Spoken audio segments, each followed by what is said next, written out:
Hello and welcome to the Daily Decrypt. Hooey! Come and get your currency competition. I am your host, Amanda B. Johnson, and today's episode is brought to you by Expanse.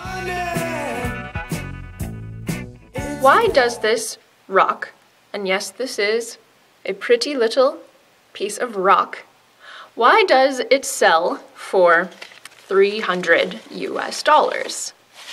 Aside from its use in jewelry and electronics, the rock gold is given a great deal of value by many people as a hedge against government monies. And when I say hedge against government monies, what I mean is that there is a history of government monies being what's called hyperinflated to do things like pay for wars or fund the luxurious lifestyles of non-producing politicians.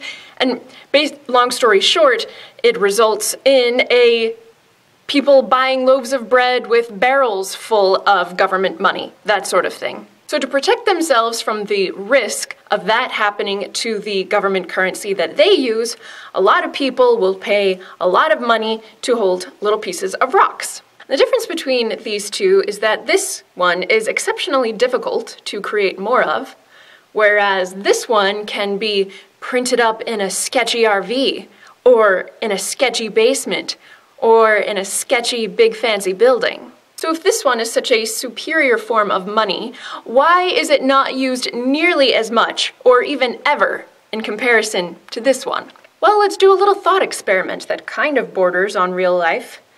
I found this extremely groovy sort of MP3 player on Amazon recently, and it was like $6 or something, shipping from China. So righteous, so cheap. And let's imagine that I wanted to pay for it with a good, sound, solid money. Like this.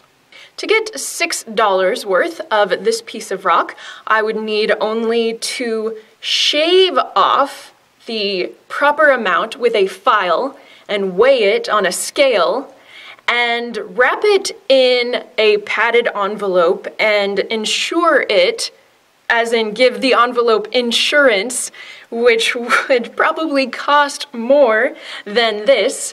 And by the time the envelope landed in China 2 weeks later, the gold shavings may have fluctuated in value, and the seller might even find himself out on what his profit margin would have been. Clearly, this absurd example demonstrates why gold, though it is such a superior money, is not used to buy things.